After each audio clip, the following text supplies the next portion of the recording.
हाँ, श्रीमंत बुलाया, बालक को फॉलो करेगा आपको। नमो वीतरागाय नमो अरिहंताणम नमो सिद्धाणम नमो आयरियाणम नमो वज्जायाणम नमो लोए सौव साहुणम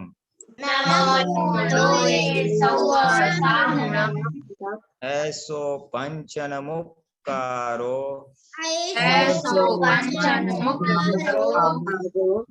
सौवपावपणासनो मंगलाणंच सवेसे कडमम हवै मंगलम ओम नमो भगवते वासुदेवाय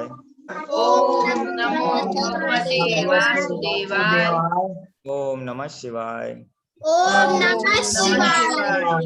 जय सच्चिदानंद जय सच्चिदानंद। श्रेया, that's a prayer बोलिए। Daily prayer. जय सच्चिदानंद। हे दादा भगवान, आप मुझे ऐसी शक्ति प्रदान करें कि मैं अपनी हेल्थ को कभी भी कॉम्प्रोमाइज नहीं करूं, ताकि मेरा शरीर रूपी साधन मुझे मेरे देह को यानी कि पढ़ने में और समझने में हमेशा सहायक बने। मैं पढ़ने में बिल्कुल सिंसियर रहूंगी, मैं क्वेश्चन से कायम दूर रहूंगी, और कुछ भी हो मेरा सत्संग कभी भी चुके नहीं, ऐसी परम कृपा करना। प्राप्त मन वचन कार्य और अपनी आत्मा का उपयोग केवल परोपकार यानी जी माता सेवा के लिए करूं, जो सबसे बड़ा मानव धर्म है। मैं हमेशा खुद के साथ और अन्य सभी लोगों के साथ के जीवन व्यवहार में विश्वासपात्र निष्ठा और शुद्ध बनी रहूंगी, ताकि मैं बराबर दादा भगवान की जैसे उत्कृष्ट सर्वोत्तम व्यक्तित्व का मानवी बन पाओ। जय सच्चिदानंद। जय सच्चिदानंद। खुशी प्रेयर, खुशी चिन्हाय। जय सच्चिदानंद। हे दादा भगवान, मुझे पढ़ने में और समझने में जो बाधाएं, जो अंतराय आते हैं, जो ऑब्स्ट्रक्शंस आते हैं, उन सभी को तोड़ने का मैं दृढ़ निश्चय करती हूँ। आप ऐसी कृपा करें कि जिससे मेरा दर्शन ऊपर का आवरण टूट जाए और मेरी पढ़ाई सही ढंग से हो, ऐसी आप मुझे परम शक्ति दे। जय सच्चिदानंद। जय सच्चिदानंद। खुशी अहमदाबाद। जय सच्चिदानंद। हे दादा भगवान, हम हैं आपके बच्चे,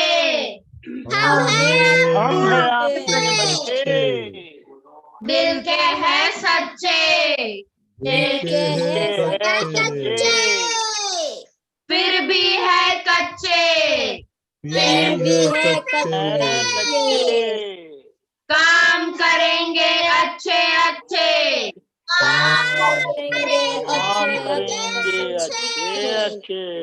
जय सच्चिदानंद। जय सच्चिदानंद। पुलितानंद जी, थोड़ा हम लोग का एक्सपीरियंस सुनेगा।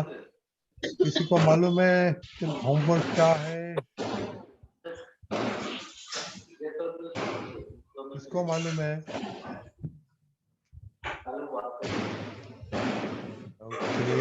विधि दीदी, क्या होमवर्क था? विधि दीदी, क्या होमवर्क था? मुझे पूछा? विधि दीदी। हाँ, वो होमवर्क में ये था कि मतलब हमें जो आधा घंटा फ्री निकालना है और उसमें हमने क्या किया वो बताना है। ओके, आपने नॉइज आता है आपने में से। ओके, तो आप बोले, आपका रिपोर्ट बोलिए। 3 दिन हो गया। हाँ, जय सच्चिदानंद। हम 2 दिन तो जन्म जयंती में ही थे। उस दिन में हमें फ्री टाइम नहीं मिला था, मतलब नहीं निकाला था, लेकिन फिर जन्म जयंती में आके फिर हमने फ्री टाइम में 9 कलम की थी एक्स्ट्रा। 9 कलम तो रेगुलर है ना, वो तो एक्स्ट्रा 2 टाइम्स की थी। अच्छा, ओके, वेरी गुड। खुशी। हाँ, जय सच्चिदानंद। हम 2 दिन जन्म जयंती में थे तो टाइम नहीं निकाल पाई मैं, और मैंने आपने फ्री टाइम नहीं निकाला। ओके श्रेया। हाँ जय सच्चिदानंद, मैंने फ्री टाइम में खेला था। खेला था। ओके, तो खेलने का तो टाइम होता है ना, वो तो आपका मतलब स्केड्यूल में है ना। हाँ, पर वो मैं एक्सरसाइज का टाइम है, मैं क्लास जाती हूँ, उसमें बहुत एक्सरसाइज ये होता आपको है। ये फ्री टाइम अच्छा यूज नहीं किया। आपको फ्री टाइम तो खुद के लिए कुछ एनहेंसमेंट के लिए करने का, क्योंकि आपका स्केड्यूल है ही नहीं। ओके मोनिका दीदी। हाँ, मैंने 3 दिनों में मम्मी जब दुकान जाती थी तो मैंने खाना बनाना सीखा और मैंने घर में 3 दिन तक खाना भी बनाया। और पास में आके बोलो भाई, कुछ सुनाई नहीं दे यार। हाँ, मैंने मम्मी जब भी दुकान जाती थी, आधा घंटा फ्री टाइम मिलता था तो मैंने उसमें खाना बनाना सीखा था और मैंने बनाया भी था। क्या क्या खाना सीखा आपने? भिंडी की सब्जी और खिचड़ी और रसम चावल। ओके पुलिस दादा, दीपक दादा, हमको जाना पड़ेगा चेन्नई। खुशी। हाँ जय सच्चिदानंद, इस 3 दिन में मैंने फ्री टाइम नहीं निकाला। क्यों Yes, we will go. क्यों नहीं निकाला? मैं करिश्मा, दुकान से करिश्मा। हाँ, आज मैंने किसी की मदद नहीं की थी, और मैंने लोकल में एक बार की थी, 3 मंथ तक वो टेंथ की थी। Bhutan, very good. नवनीति दीदी। मैंने आरती की थी ओके वेरी और गुड। रस्सी जागृति, कादू की थी। वेरी गुड जागृति। जय सच्चिदानंद, आज हमने 5 बार त्रिमंत्र बोला था। ओके माई दीदी। जय सच्चिदानंद, मैंने 9 कल में 3 बार बोली थी और कुछ मेरा ड्राइंग्स किए थे बायोलॉजी के मेरे। Okay very good. आपको अभी 9 कलम आज जैसे मेमोरी आ गई? नहीं, अभी तक नहीं आई, बट बुक देख के उसकी। अच्छा वो कर देना। हाँ ओके हाँ। ओके। सुरिंदर तो नहीं है। ओके आई थिंक सब आ गया। एक मिनट। आओ जिया।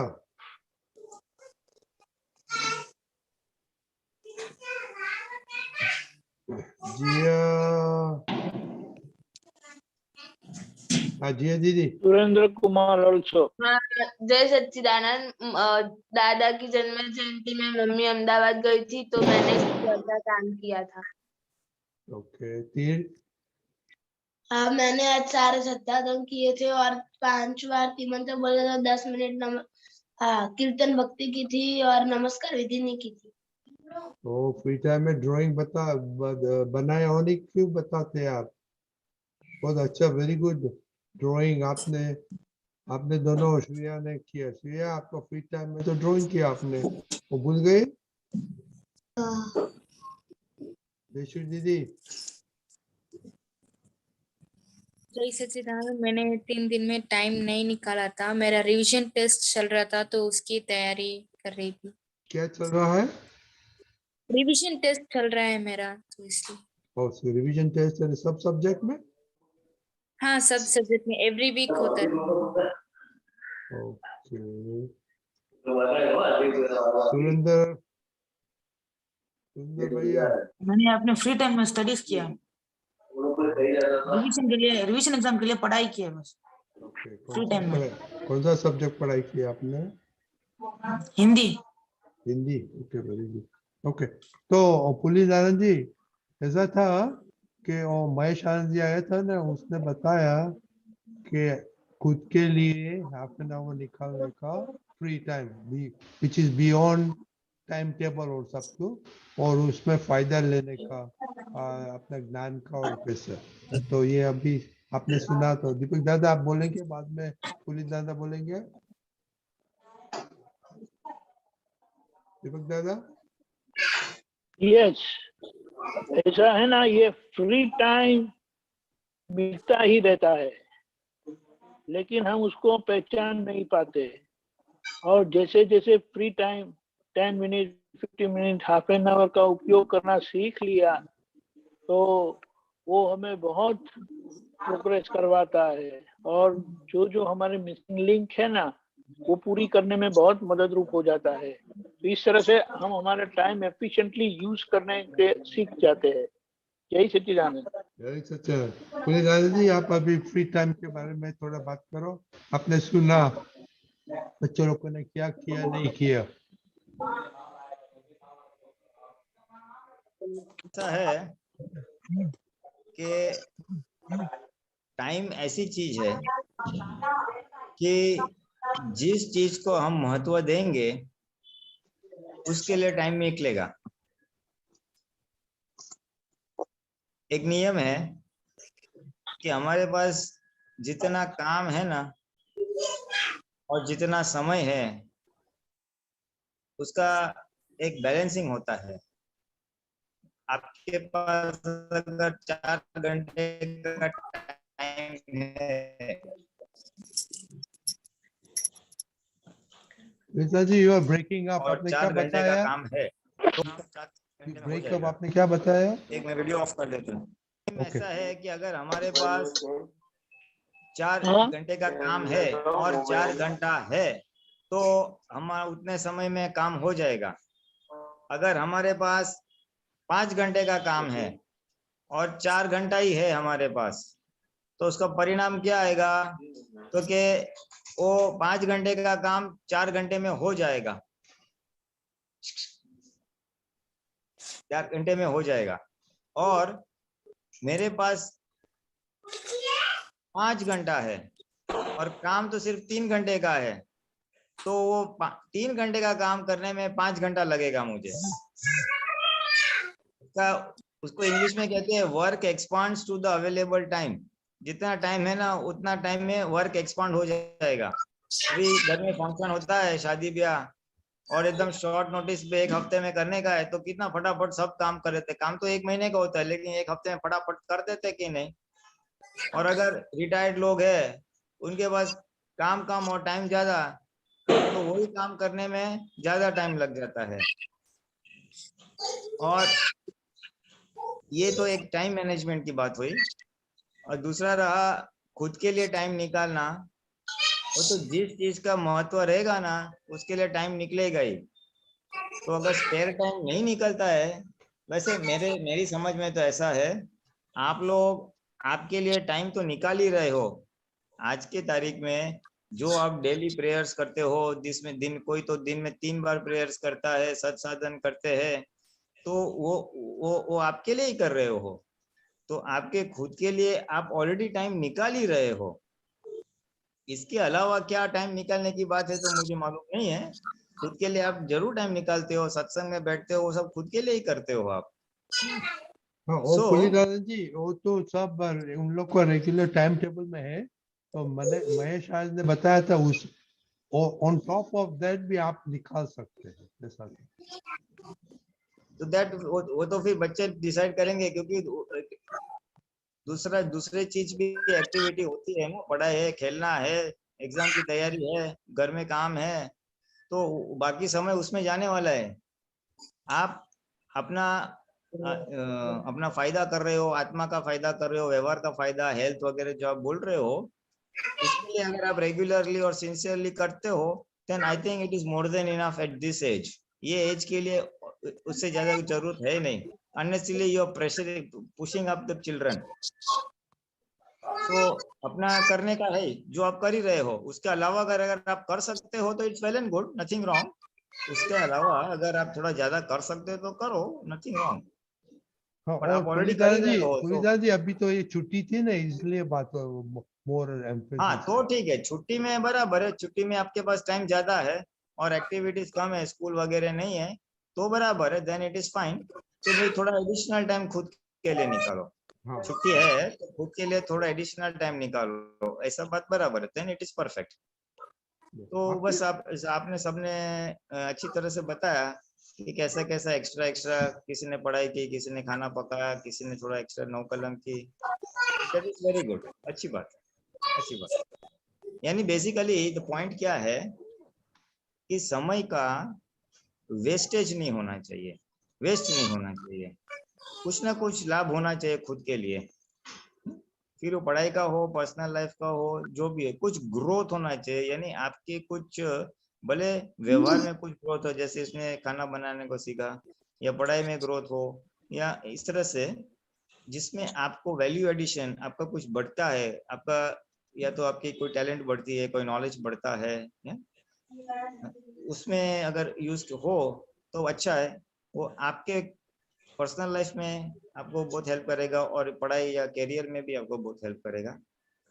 उसका अगर मैं वन लाइन में बोलूँ तो समय को वेस्ट नहीं होने देना, ऐसा आप खास कहने का मतलब आता है। अगर वेकेशन है और एक्स्ट्रा टाइम मिलता है तो सिर्फ खेलने में या मौज शौक में सब टाइम वेस्ट नहीं करना, खुद के डेवलपमेंट के लिए, खुद के विकास के लिए थोड़ा थोड़ा थोड़ा एक्स्ट्रा टाइम जरूर जो मिला है वो उसमें डालना, ये इसका इसेंस है, मर्म है। और वो आपने किया है तो बहुत अच्छी बात है, और ये हमेशा के लिए याद रखने वाली बात है, हमेशा के लिए याद रखना। समय का सदुपयोग जरूर से करना। तो उसके ऊपर से दादा भगवान की एक बात याद आती है कि दादा भगवान भी एक एक सेकंड के लिए फ्री नहीं बैठते थे, एक सेकंड के लिए। मानो महात्मा है, सत्संग है तो सत्संग करते थे, फिर जब चले जाते हैं घर पे और बाकी का टाइम वो अकेले होते हैं, कुछ उनको काम नहीं होता है, तो वो भी टाइम वेस्ट नहीं करते, कुछ ना कुछ विधि बोलते थे, कुछ ना कुछ अपना उपयोग की गोठवनी करते थे, और बिल्कुल टाइम वेस्ट नहीं करते थे। उनका तो बहुत ज्यादा था, वो नहाते समय या उनका मालिश जब करते थे तो वो देख रहे थे थोड़ा ऊपर ऊपर से, बराबर चल रहा है तो फिर वो अपनी विधि में लग जाते, मन को फ्री रखते ही नहीं थे बेसिकली। सो ये एक बहुत अच्छी बात है टाइम मैनेजमेंट की दृष्टि से।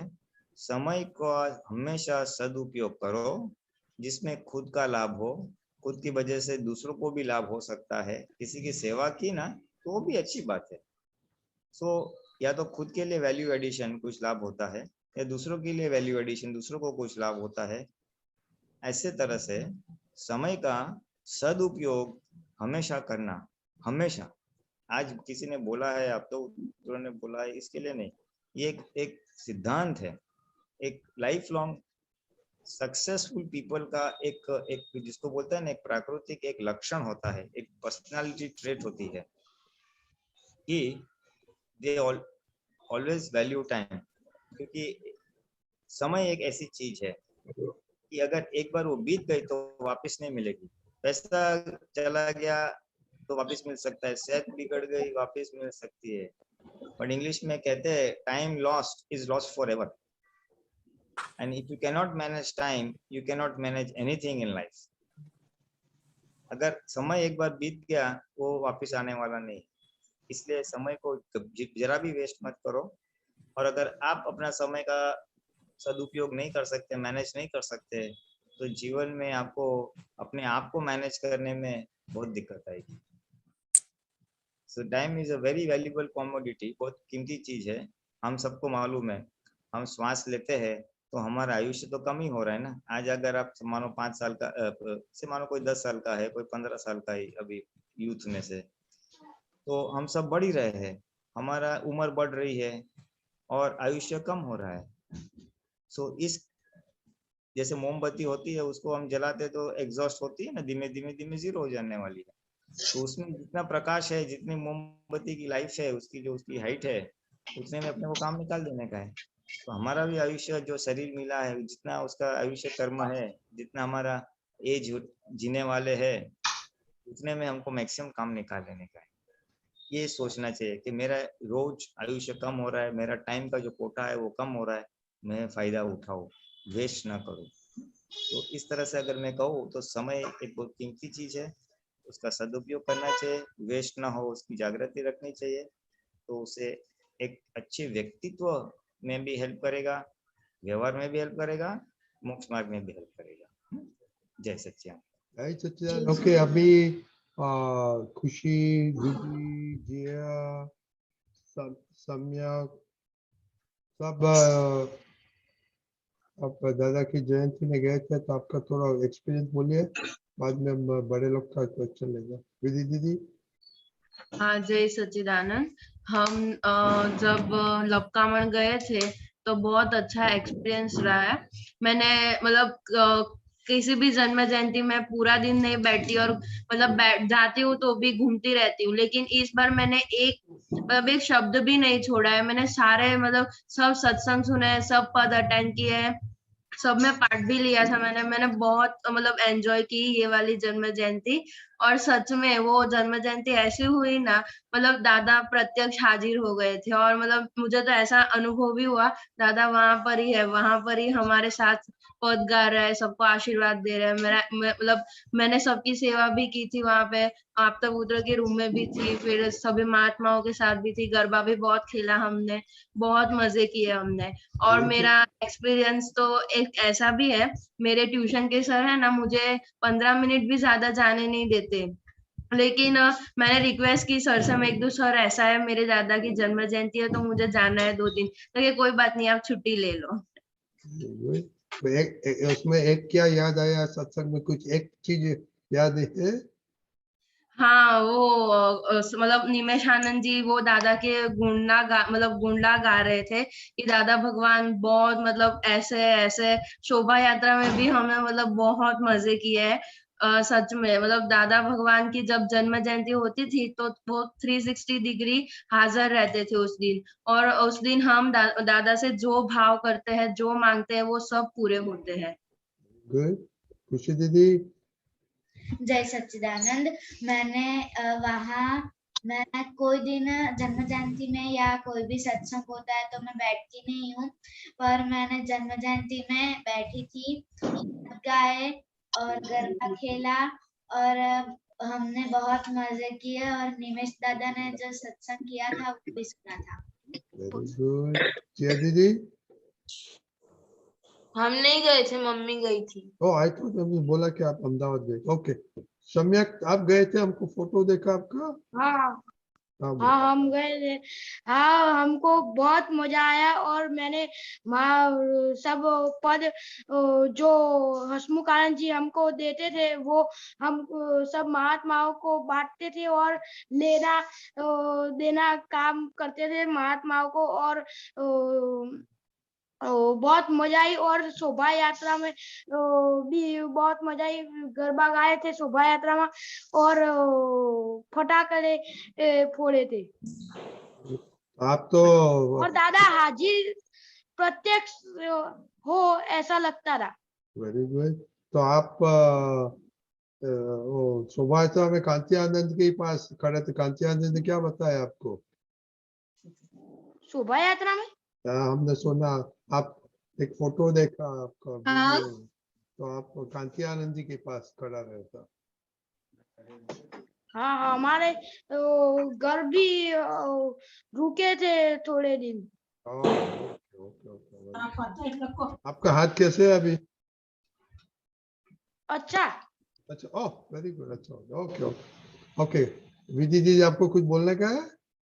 हाँ, वो मतलब जब हमने वो बग्गी में दादा का फोटो जब रखा ना, तब से वो मतलब बारिश चालू हो गई थी। मतलब बारिश के तो छोटे छोटे बूंद होते हैं, लेकिन बड़े बड़े बूंद आए थे, इसलिए निमेश दादा ने ऐसा बोला था कि इसे वो अम्मी छांटना बोलता है गुजराती में।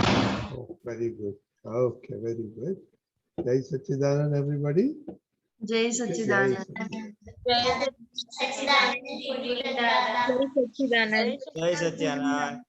ओके, कश्यप भाई।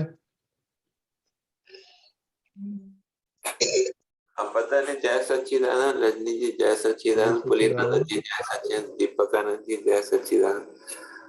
आपनो दीपकानंद व्हाट्सएप में भेज मोकल्या છે બે ફોટો આમાં લખ્યા છે કે સ્ત્રીને મનને મારવું એ તો સંસારમાં ભટકવાના બે સાધન છે। મારવાથી તો ઉલટું આપને નુકસાન રૂપ અંતરાય રૂપ થઈ પડે છે। આ થોડું સમજાવો। ગુજરાતીમાં ચાલશે? હા. ઓકે પુલિનાનંદજી. નથી તો સારું. એક મિનિટ, યુ આર મ્યુટેડ. हाँ ओके ओके। दादा भगवान बताते थे कि स्त्री और मन दोनों को मारना नहीं चाहिए। स्त्री का ऐसा है कि वो मारेंगे तो वो बदला लेंगी, वो वेर रखेगी, वेर रिवेंज लेगी, और रिवेंज लेने से क्या और अहंकार बढ़ेगा, और फिर आप भी उसको दुख दोगे या जो भी होगा बदला लोगे, तो उसे मल्टीप्लाई होने से संसार में आप खूब जाओगे, संसार आपका बढ़ेगा, राग द्वेष बढ़ेगा, यानी पुद्गल और कर्म बढ़ेगा, और जन्म बढ़ेगा, दुख सुख बढ़ेंगे, सब बढ़ेगा, संसार बढ़ेगा, क्योंकि वो उससे बैर बढ़ता है, बैर। इसलिए उनको नहीं मारना चाहिए। उसी तरह से मन को भी मारना नहीं चाहिए। मन को मारना यानी मन के विरुद्ध उसको दबा दबा करना। लिमिट के बाहर उसको अगर दबाओगे तो वो स्प्रिंग की तरह उछलेगा, और जो नहीं करना था, जिसका मना कर रहे हैं, वो डबल टिबल करेगा। मन को मारना मतलब मन मारू एटले मन का नहीं सुनने का, मन को दबा देने का। तो मन को सुनना चाहिए कि नहीं सुनना चाहिए? नहीं, मन को लिमिट के बाहर हम मारते ना। अभी कोई बोलते है कि मैं इतना चीज नहीं खाऊंगा, तो जोर जबरदस्ती जो करता है, लिमिट के बाहर जोर जबरदस्ती करता है, तब मन फिर मन को मारना कहते हैं, और तब फिर वो रिएक्शन आता है उसका। हमारे लिए क्या है, मन को समझा के उसका निकाल करने का है। हमारे ध्येय को बाधक नहीं है तो उतना हम उसको सुन सकते हैं। मोक्ष में जाने वाला ध्येय जितना ध्येय के बाधक है, मोक्ष में जाने में ऑब्स्ट्रक्ट करता है, तो उतना उसका नहीं सुनने का। बाकी उसको कचड़ कचड़ करके जोर जबरदस्ती नहीं करने का, अटा पटा के समझा के निकालने का है। ये हमारे लिए या सभी के लिए ये आइडियल सिचुएशन है। अगर हम मन को मारेंगे तो डबल टिबल उछलेगा और संसार के पक्ष ही लेके जाएगा, इसलिए संसार बढ़ेगा और मोक्ष जाने में बाधक रहेगी। इसीलिए दादा ने कहा कि इन दोनों को मारना नहीं चाहिए। बहुत अवतारों का कर्म के बीज ऐसे पड़ जाएंगे कि कितने सारे अवतार उसमें चले जाएंगे उसको एग्जॉस्ट करने में। મારવાથી તો ઉલટું આપને નુકસાન રૂપ અંતરાય રૂપ થઈ પડે છે। हाँ, नुकसान होता है ना। मोक्ष मार्ग में अंतराय बन जाएंगे ना, मुक्ति का अंतराय बन जाएंगे, संसार में रखड़ाएंगे वो। अच्छा, इसलिए उसको मानना चाहिए। हाँ, हमारे लिए भी उसको समझा के पटा के काम लेने का है, मन को समाधान दे के काम लेने का है। समाधान दे। ओके, धन्यवाद। जय सच्चिदानंद। और वो मन को समाधान जो हमारा आत्मज्ञान है ना, उसी से पॉसिबल है। दादा के मन पानी जैसा होता है। पानी अगर कटोरे में नहीं है तो पूरा रूम में स्प्रेड हो जाएगा, कटोरे में तो बांधा है। तो इसी तरह से हमारे मन को भी ज्ञान से हम बांध सकते हैं, बाकी कोई उसका इलाज नहीं है। तो ज्ञान से हमेशा समाधान देना, ज्ञान से बांध देना, ये उससे समाधान देने जैसा है। फिर अपने को वांधा नहीं आएगा, मन एग्जॉस्ट भी हो जाएगा और अपने को मुश्किल उत्पन्न नहीं करेगी, पैदा नहीं करेगी। समझ में आया। धन्यवाद। जय सच्चिदानंद। जय सच्चिदानंद। विशाली बहन।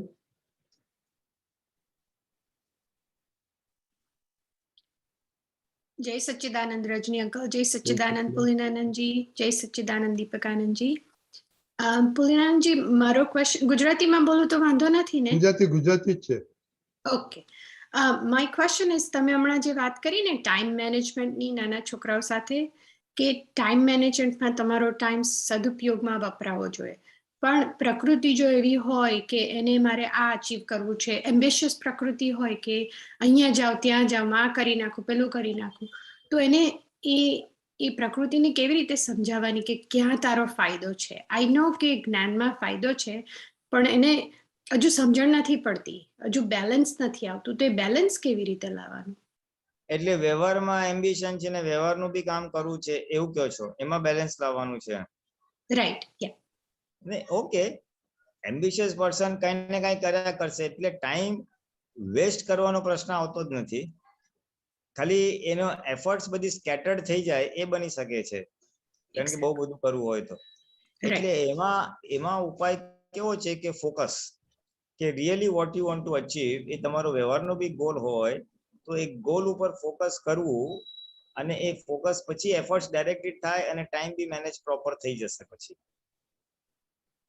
એટલે જ્યારે એ છે ને આ કરું તે કરું એ બધું જે છે ને એ બુદ્ધિનો ભાગ છે. બુદ્ધિ જરાક હાઈપર થઈ જાય ને એટલે આ કરી નાખું તે કરી નાખું એમ બહુ થયા કરે, ટાઈમ જરાય વેસ્ટ નથી કરવો એ થઈ જાય. એટલે જ્યારે આવું થાય ને એને લૂઝ ભાષામાં કેવું હોય તો રગવાટ થઈ જાય, ભલે યુ નો. હવે ધેટ ઇઝ ડેટ્રીમેન્ટલ, એ નુકસાન કરનારી વસ્તુ છે. એ નુકસાન કરે છે. એમ્બિશન રાખી શકે છે માણસ, એનો વાંધો નથી. એટલે એ એમ્બિશન રાખનાર આપણી જ્ઞાન ભાષામાં કહે તો પ્રકૃતિ કે ફાઇલ નંબર 1 છે, આપણે એને જાણનાર છે. એટલે the best way to do is કે પ્રકૃતિને કહેવાનું કે તારે વ્યવહારમાં આ એમ્બિશન છે ને, તારે વ્યવહારમાં કરવું છે ને, ઓકે ફાઇલ છે, ચલો આને સંભાવી નિકાલ કરવો છે. એટલે એ વૈશાલી બેન કરે અને તમારે એને જોવાની, અને કીપ ધેટ ઇન ટાર્ગેટ. અને એને કહેવાનું તું સહજ પ્રયત્ન કર. ઇફ ઇટ્સ બીકમિંગ હાઈપર, વધારે ઇમોશનલ થઈને આ કરું તે કરું થતું હોય તો કહેવાનું ભાઈ તું સહજ પ્રયત્ન કર, થોડીક લગામ ખેંચવાની એના ઉપર. અને એમાં એ થોડો આપણી આજ્ઞા અને શુદ્ધ ઉપયોગનો ભાગ હોય, કારણ કે વૈશાલી સવારથી રાત સુધી કઈ ને કઈ કામ તો કરવાની જ છે. આખો વખત કઈ તમારો વ્યવહારનો ગોલ નથી અચીવ કરવાની, બીજા મિસેલનેસ વર્ક બી છે ને.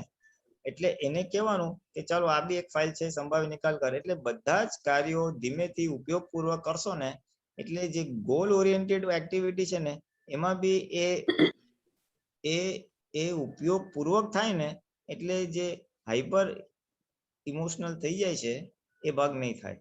It will do all the activities but at a proper pace. ધીમે step by step it will do all the activities to achieve the goal. અને ઉપયોગ હોય ને તો unnecessary diversions ના આવે, હું આ કરી લઉં ને તે કરી લઉં. Only the appropriate આવે ખરા, પણ તમે you will only select the appropriate ones. પહેલી વાત તો આવશે જ નહીં.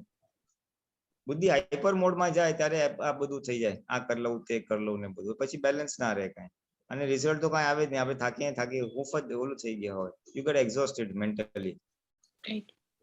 હા, એટલે બેઝિકલી થોડીક લગામ ખેંચી લેવી પડે. Be ambitious, be focused and be goal oriented. આટલું કરવું છે, સ્ટેપ બાય સ્ટેપ કર, જ્ઞાન વાપરીને કર, ઉપયોગપૂર્વક કર, આજ્ઞાપૂર્વક કર, એ થશે. કારણ કે આજે એ એમ્બિશન ઊભી થવી ને એ બી ઇઝ અ ડિસ્ચાર્જ.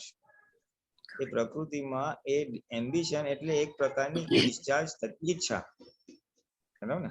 એટલે એ બી એ ડિસ્ચાર્જ થતી ઈચ્છા છે, એટલે એનો સહજ ભાવે નિકાલ કરવાનો છે. આ વૈશાલીનો આ ડિસ્ચાર્જ ઈચ્છા છે, અને વૈશાલીને ગાઈડ કરીને એને ધીમે એક ગોલ તરફ એને અચીવ કરે એ રીતે ગાઈડ કરવાની. એટલે વૈશાલી કરે ને તમે જાણો, અને વૈશાલી હાઈપર થાય, તને લાગે સફોકેશન થાય છે તો ત્યાં બ્રેક મારી દેવાની, ટેક ઇટ ઇઝી. હમણાં અડધો કલાક કાંઈ કામ નહીં કરવાનું, 1 કલાક કાંઈ નહીં કામ કરવાનું, જસ્ટ રિફ્લેક્ટ કે શું કર્યું, ક્યાં કર્યું, કેમ છે. એટલે થોડીક બ્રેક મારશો ને એટલે પાછું you come back in focus.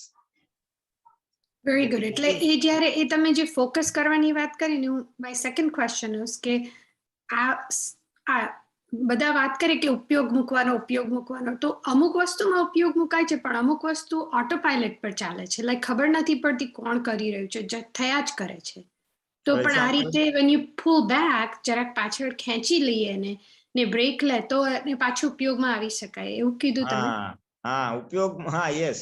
જે ઓટો પાયલટમાં ચાલે છે ને એને બ્રેક કરવા માટે જ બ્રેક કરવાની છે, એટલે આપણો ઉપયોગ પાછો ગોઠવી જશે. વેરી ગુડ, ખ્યાલ આવી ગયો, સમજો. હા, જય સચ્ચિદાનંદ. જય સચ્ચિદાનંદ. ગીતાબેન,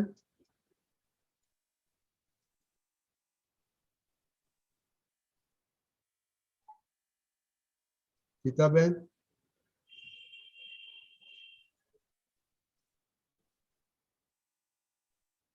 અનમ્યુટ કરો ગીતાબેન. હાજી, જય સચ્ચિદાનંદ રજનીકાંત અંકલ સાહેબ, જય સચ્ચિદાનંદ પુલિન આનંદજી સાહેબ, જય સચ્ચિદાનંદ.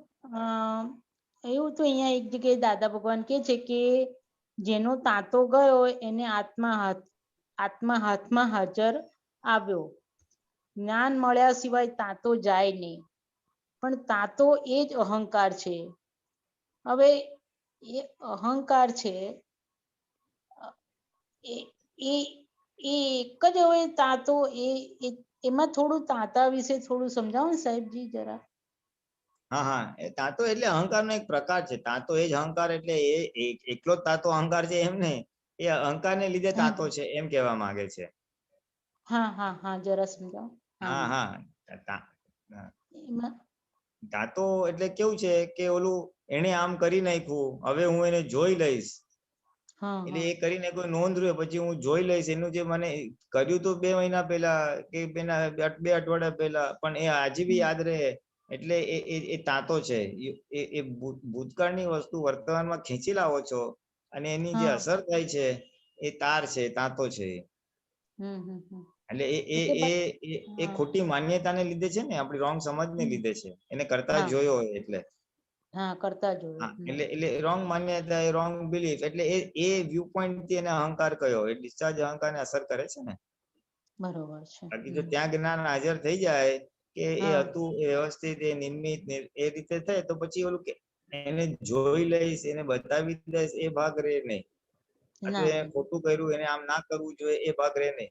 એ નોંધ રહી ગઈ એટલે પછી તમે એ ગમે ત્યારે 2 મહિને, 4 મહિને, 2 વર્ષે, 5 વર્ષે એ વસ્તુ યાદ આવશે. એટલે તમે ત્યાં ભૂતકાળનું અત્યારે ખેંચી નાખો, એ તાતો છે. તાતાનો તાર છે એક પ્રકારનો, વર્તમાનમાં ખેંચી કાઢો છે. એટલે તાતો નુકસાન કરતા છે એમ કે છે. જે થઈ ગયું એ થઈ ગયું, ફોરગેટ ઇટ, એમ ભૂલી જાઓ એમ. પણ તમે ભૂલી નહીં શકતા કારણ કે તમારા અહંકારને ઠેસ પહોંચી છે. એટલે તાતો એ અહંકાર કામ કરે છે, અહંકારને ઠેસ પહોંચેલી છે એમ કોઈ એટલે છોડી નથી શકતો, ભૂલી નથી શકતો. એટલે એ થઈ ગયેલા પ્રસંગને પાછું યાદ કરીને વર્તમાનમાં ખેંચી લાવે છે. એટલે એ તાતો અહંકાર છે. એટલે એ વ્યૂ પોઈન્ટ થી આ શબ્દ પ્રયોગ છે. એ વ્યૂ પોઈન્ટ થી છે. એટલે એક પ્રકારની બદલાની જ ભાવના રાખે છે ને અંદર, તો અજ્ઞાન અવસ્થામાં ટિપિકલી બદલાની ભાવના હોય, બદલાની જ ભાવના થઈને એની અંદરથી, અથવા એને ટિપિકલી બદલાની જ ભાવના હોય, અથવા એ દોષિત છે, ખરાબ છે. એક અવળો અભિપ્રાય બી પડી જાય માણસ માટે. એટલે જયારે બી બીજી વાર એને જોઈએ તો બદલો ના લેવાનો હોય, પણ એના માટે મન બગડે, પછી એના અભાવ તિરસ્કાર ભાગ રહે, ભાવ બગડે છે. બદલો હોય એવું જરૂરી નથી. એના માટે અણગમો બી રહે, અણગમો રહે થઈ જાય પછી એને ગમો બી રહે. બેઉ બાજુનું છે. કોઈ બહુ આપણને વિનયથી વાત કરતું હોય, માન આપતું હોય, તો એના માટે સોફ્ટ કોર્નર ડેવલપ થઈ જાય. બીજી વાર તો આપણે એક્સપેક્ટ થાય કે આ મારી સાથે આવી રીતે વ્યવહાર કરે એમ. એટલે એ બહુ કઈ બી વસ્તુ રાગની હોય કે દ્વેષની હોય, એ કેરી ફોરવર્ડ થાય એટલે બધું જાતો. બરોબર, કરેક્ટ. પછી એક પૂછું રજનીકાંત અંકલ સાહેબ? પૂછો. પુલિનાનંદજી સાહેબ, દાદા ભગવાન કે કુદરતનો નિયમ કેવો છે કે નામ ઉપર જે કંઈ પણ કર્યું તે જપ્ત કરી લેવામાં આવશે. બરોબર, એ તો સમજમાં આવ્યું થોડું. પણ મારું એ છૂટું થાય નહીં, ને છૂટું થાય તે મારું નહીં. મારું એ છૂટું થાય નહીં, ને છૂટું થાય એ મારું નહીં. એટલે મારું તો છૂટું થાય ને શું કે જો તમારી જ વસ્તુ હોય ને તો તમારાથી દૂર ના થાય. તમારા જ પૈસા હોય હકના, તો તમને નુકસાન આવીને ચોરી ના થાય ને ના થાય, તમે વાપરી શકો, ભોગવી શકો. પૈસા એક વસ્તુ છે. પછી તમારા છોકરો હોય, છોકરી હોય, તમારા જ હોય, એટલે તમારે વ્યવહારથી એને ભોગવવાના હોય, તો એ દૂર ના જતા રહે, ફોરેન જતા રહ્યા, લગ્ન કરીને છૂટા થઈ ગયા, બીજે રહેવા ગયા, કાં તો એક્સપાયર થઈ ગયા. એટલે એ રીતે વ્યક્તિ છૂટી ના થાય, લક્ષ્મી છૂટી ના થાય, વસ્તુઓ છૂટી ના થાય. 4 જોડી કપડા લીધા, 2 તો પછી સાલી મારી બેગ જ ચોરાઈ ગઈ, તો એ કપડા ચોરાઈ ગયા તમારે, છૂટી થઈ ગઈ વસ્તુ. છૂટી થઈ ગઈ. જે તમારું હોત તો છૂટું ના થાય, અને છૂટું થાય છે તો તમારા હકનું નથી, તમે ભોગવવાના હતા નહીં. એ તો ખાલી બાય ચાન્સ ટચ થઈને જતું રહ્યું. કરેક્ટ. એટલે મારું હોય તો છૂટું થાય ને, છૂટું થયું તો તમારું છે ને. આ રિલેટિવ ની વાત છે આ બધી. રિલેટિવ છે વ્યવહારમાં છે. એટલે એવી રીતે સમજવાનું. એટલે આપણને હેલ્પિંગ બહુ થાય આ વસ્તુ. કે જયારે હા. આપણને લાગે ને કે આ મને ભેગું નથી થતું, આટલું મહેનત કરું તો સમજવાનું એ તારું નથી એટલે નથી આવતું, નહીતર આવે જ. Correct correct. એ તારું છે તો ક્યાંય જશે નહીં. નહીં. અને જો જતું રહ્યું તો તારું હતું જ નહીં, તો તે માન્યું કે મારું આવ્યું. કરેક્ટ. કોઈ મારી બહુ સેવા કરે લાગે મારા છે મારા છે, પણ જે સેવા બંધ કરી દે લાગે મારું નથી. અરે તું મારા હતા ક્યાં ગયા? અરે તારા ન હોય, તારા હોત તો રે તારી શકે, નથી રહ્યા તારા નથી. નથી જ. ખરેખર ખરેખર કરેક્ટ. સરસ સમજ મળી. અને એ એટલે સાહેબ આમાં જે મારું આપણે જે કર્યા કરીએ છીએ મારુંમાં, તો અંદર તો એમાં આપણી અંદર એવડું મોહ પડી રહ્યો છે ને અંદર. જો આપણી અંદરની બધી વસ્તુ પર મેં મારાપણું રાખ્યું, મારાપણું પોતાપણું કરી દીધું, તે મારો અંદર મોહ છે. બરોબર. તો હવે આ દાદાના જ્ઞાન પછી આપણે શું અમુક બધી વિનાશી વસ્તુઓનું ખબર છે કે હવે આ આપણને કઈ એટલું, પણ જે કિંમતી વસ્તુ છે ને એનો મોહ છે થોડો પાછો. પેલી બધી વસ્તુનો હવે નથી રહેતો મોહ સાહેબ. આ અંદરની મારી વાત કરું કે સાદી બધી વસ્તુઓનો હવે મોહ નથી, પણ એકાદ બે કિંમતી વસ્તુ ને એનો મોહ રહી જાય. કિંમતી વસ્તુ એટલે શું કહેવા માંગો છો? હવે સ્ત્રીઓને તો પોતાના ઓર્નામેન્ટ્સ હોય એ જ. હા બરાબર છે, તો હોય ને, એમાં વાંધો નહીં, દરેક સ્ત્રીને હોય. એટલે એ તો મોહ રે, એ મોહ જલ્દી જાય નહીં. એ જલ્દી જાય નહીં. સમજાવો થોડું. હા, એ તો આપણું જ્ઞાન શું કે છે કે આ મોહ છે તે કોને છે? ગીતાબેન ને છે. હા, એટલે ગીતાબેન નો મોહ છે એ આપણે જાણવો અને એને સમજાવવાનું કે આ મોહ તે કર્યો છે, પણ હવે નિકાલ કરી નાખજે. એટલે એમાં બહુ ચોંટેલી રહીશ નહીં તું. ગીતાબેન ને મોહ છે દાગીના ઉપર, એ આપણે જાણો ગીતાબેન ને આટલો મોહ છે, અને ગીતાબેન આટલા, એને કહેવાનું તું પહેરે છે કેટલા વખત? તું જયારે પ્રસંગે જ પહેરે છે, બાકી તો લોકરમાં જ પડ્યું હોય કે કબાટમાં પડ્યું હોય. અને તું પહેરે છે તને પોતાને દેખાય છે અરીસામાં જો એટલો વખત, બાકી તને તો દેખાતું જ નથી. બીજા લોકો જોઈને વખાણ કરે ત્યારે તને મજા આવે છે. કરેક્ટ. એટલે એ થોડીક આજની સમજ થોડીક આપવી પડે ગીતાબેન ને, એનો મોહ ઓગાળવા માટે. પાયામાં વિજ્ઞાન શું સમજવાનું? તો કે ગયા અવતારે એમાં સુખનું આરોપણ કરેલું. દાગીના પહેરે તો બહુ મજા આવે, આવા દાગીના પહેરે તો આપણું રૂપાળા દેખાય, એટલે લોકોને આપણા પર આકર્ષણ થાય. એટલે એમાં સુખનું આરોપણ કરેલું છે. એટલે એ સમજવાનું છે કે અત્યારે ગયા અવતારમાં અજ્ઞાન સમજમાં એ આરોપણ કરવાથી આજે એ પરિણામ સ્વરૂપે મોહ છે. મોહ એટલે આપણને મૂર્છિત કરી નાખે, ત્યાં જ્ઞાનવાન બુડી જાય, એમાં તન્માયકારક થઈ જાવ. ખરેખર ખરેખર ખરેખર. એટલે એ તો હોય, બધાને હોય, પુરુષોને એની રીતે હોય, સ્ત્રીઓને એમની રીતે હોય. એટલે એ આપણે જાણવાનો. અને પછી ગીતાબેન કહેવાનું આ તારું ભરેલું આવ્યું છે, હવે તું નિકાલ કરી નાખ. એટલે થોડુંક પહેરાવવાનું, થોડુંક છોડાવવાનું, એમાં કઈ ફાયદો નથી, થોડુંક સમજાવવાનું. એટલે ચિકાસ જે છે ને મોહની, ચિકાસ ઓગળે. ચિકાસ ઓગળતા ઓગળતા પછી મોહ ખરી પડશે.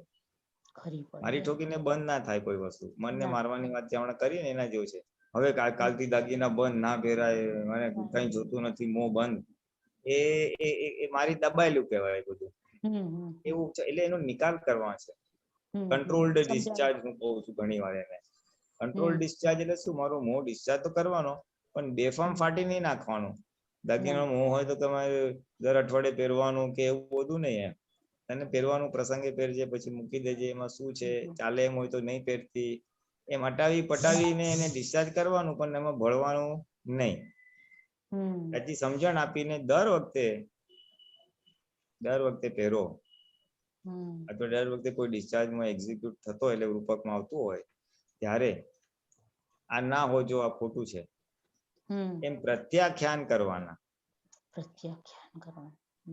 એમાંથી આપણે આજે અભિપ્રાય રિવર્સ કરીએ છીએ, ઊંધો કરીએ છીએ. આપણો અહંકાર ખેંચી લઈએ છીએ એમાંથી, ભાઈ આ ના હોજો, ભાઈ પહેરું તો છું, મજા બી આવે છે, પણ આ ખરેખર હેલ્પિંગ વસ્તુ નથી. હું અભિપ્રાય બદલી નાખું છું. હવે જેટલો અભિપ્રાય એટલે ઊંધા આંટા મારે જેને આપણે કહીએ છીએ.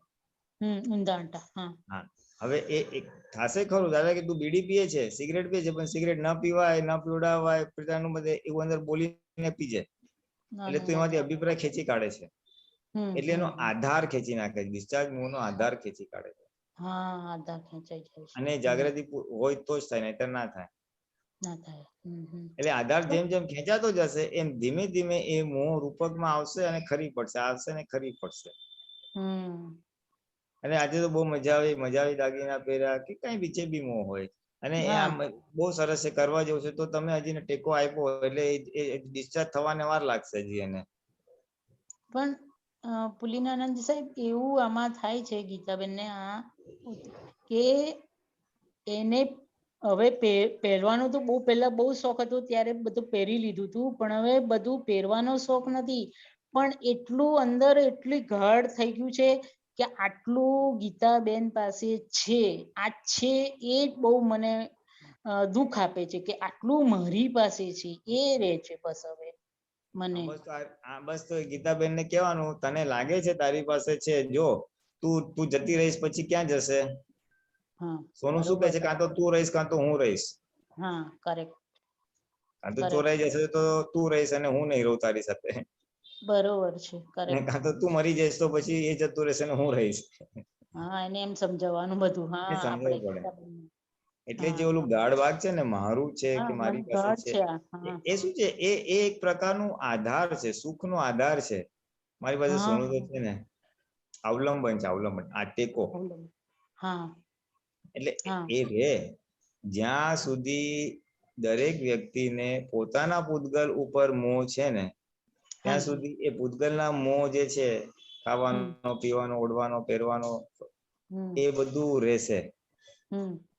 જેમ જેમ આપણને આપણા પૂતગલ ઉપરથી મોહ ઉઠી જાય, એટલે કે હું શરીર નથી, હું આત્મા છું, એ ભાગ આવતો જાય, એટલે ડિસ્ચાર્જ મોહ જરા વહેલો ખરે. અને એ ડિસ્ચાર્જ મોહ છે ત્યાં સુધી હું શુદ્ધાત્મા છું, જલ્દી આવશે નહીં, કેટલો વખત આવરણ આવી જશે. એટલે બેવ અરસપરસ છે આમ તો.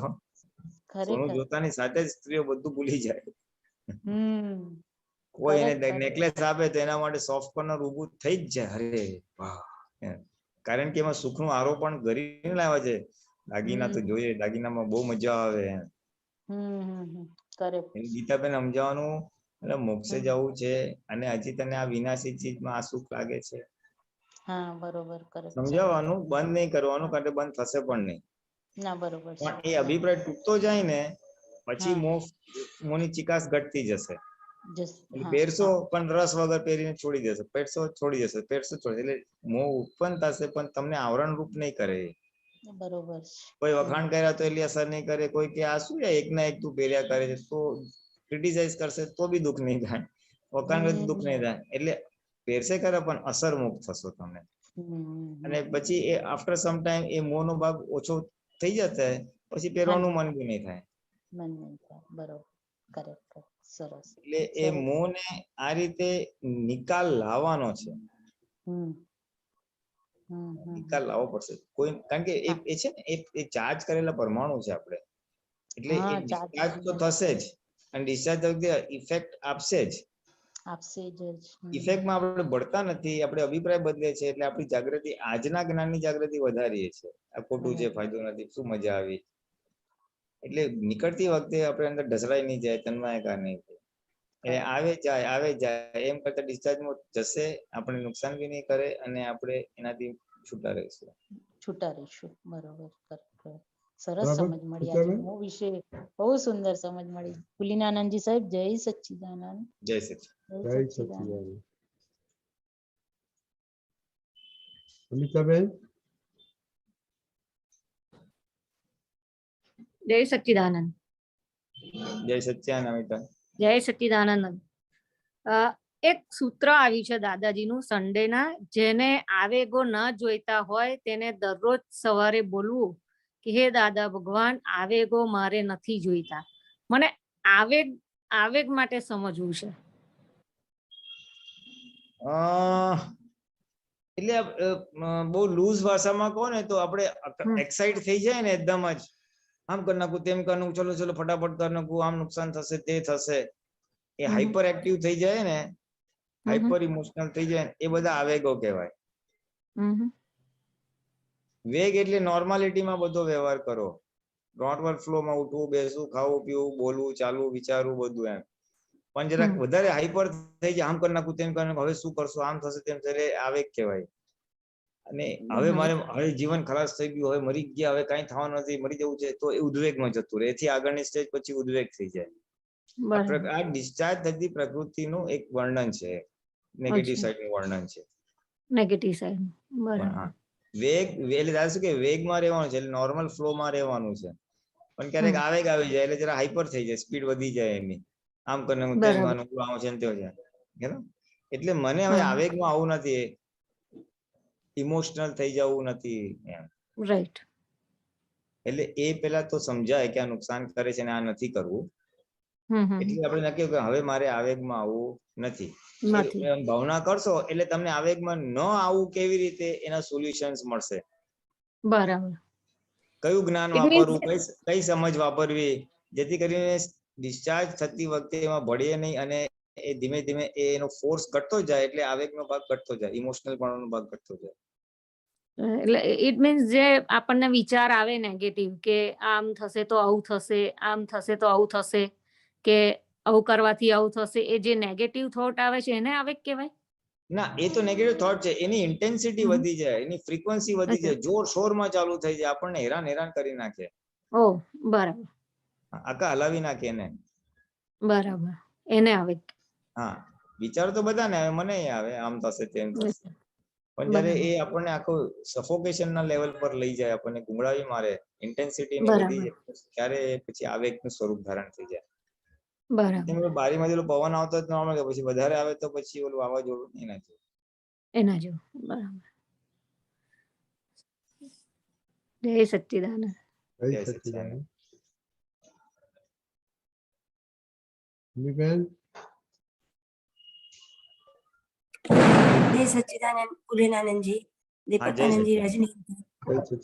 પુલેનાનંદજી, એવો અનુભવ થયો અને એમાં પ્રશ્ન પણ થઈ ગયો. હમણાં જે જન્મ જયંતિનો પ્રોગ્રામ હતો ને, તો 2 દિવસ બહુ સરસ રીતે બધું ઉપયોગ રહ્યો, બધું જવાયું. તો એવું ખ્યાલ આવ્યો કે આ દેહની કેટલી મોટી કિંમત ખબર પડી એમ. તો એટલે આ દેહ હતો અને આ દેહમાં જ્ઞાની પુરુષ મળ્યા, આ દેહ મળ્યો એટલે આ બધા આપતા પુત્ર અને આ બધું જોવા મળ્યું, સાંભળવા મળ્યું. તો એનો મતલબ આ દેહને બહુ સાચવવો પડશે ઠેઠ સુધી, એવું ને? હા, એટલે દાદાએ શું કીધું, આ દેહ કિંમતી છે, આ દેહ જ્ઞાની મળ્યા અને મોક્ષ નું જ્ઞાન મળ્યું છે, એટલે દેહને સાચવવાનો એટલે શું છે કે એનો નિગ્લેક્ટ કરી જેમ તેમ કરીને બગડી જાય, એનો નુકસાન થાય એ રીતે સાચવવાનું છે. એટલે પછી જરૂર કરતા વધારે એને પંપાડવાનું પણ નથી. પછી જે સાચવવાનું ખાઈ જ લેવાનું, ઊંઘી જ લેવાનું, આપણે આ તો કરી જ લેવાનું, જરાય ત્રાસ નહીં આપવાનો, એ રીતે નહીં. પાછું એને પંપાડીને સોફ્ટ બી નથી કરી નાખવાનો. પણ સાચવવાનું એટલે કઈ રીતે કે બેફામ જીવન ના જાય, ખાધું પીધું ને મોજ કરી, મોડે સુધી પિક્ચર જોયા કરે એટલે આંખ બગડે, બેફામ ખાવ એટલે પછી તબિયત બગડે, નોર્મલ નાવા ધોવાનું બ્રશ કરવાનું બી ના કરો એટલે પછી દાંત બગડે, આ કરે તે થાય. એટલે એ રીતે એને સાચવવાનું છે કે ભાઈ તું નોર્મલ ખા, કોઈને ત્યાં બહુ ખાવા ગયા, મીઠાઈ ભાવીને ઠોકી લીધું, પછી બીજે દિવસે હેરાન થયા, એવી રીતે નહીં. સાચવવાનું એટલે કે આ દે મારી જાગૃતિ વધે, મને દેહ હેલ્પ કરે, એમાં મારો દેહ મને હેલ્પ કરે, એ રીતે એને સાચવવાનો છે. બરાબર. હા ભાઈ, તું ખાજે પીજે અરજે ફરજે, જેથી કરીને તારી શુદ્ધ ઉપયોગ સંચવાય. એટલે એ પોઈન્ટ થી એટલા અંશે દેહને સાચવવાનો છે. એને તિરસ્કાર નથી કરવાનો, નિગ્લેક્ટ નથી કરવાનો, કે ઓવર યુઝ કે મિસયુઝ નથી કરવાનો. બરાબર. બે કિંમતી તો ખરું, ડેફિનેટલી કિંમતી, દેહને સાચવવાનું, એમ કે ઠોકાઠોક નહીં ચાલવા દેવાનું, એને સોફ્ટ બી નહીં કરી નાખવાનું. બરાબર. એટલે ખાસ કરીને ખાવામાં મને એવું સમજાયું કે જે દિવસે પ્રોગ્રામ હતો ને, એ દિવસે સાંજે થોડુંક વધારે પ્રસાદી લેવાઈ ગઈ, તો મને 8 સાડા 8 વાગે એકદમ ઊંઘ જેવું આવ્યું. તો મેં કીધું આ ઊંઘ કેમ આવી? વધારે ખવાયું ને આવી આ જગ્યા પર ને આ સમયમાં તો પૂરો ઉપયોગપૂર્વક સમય નીકળવો જોઈએ.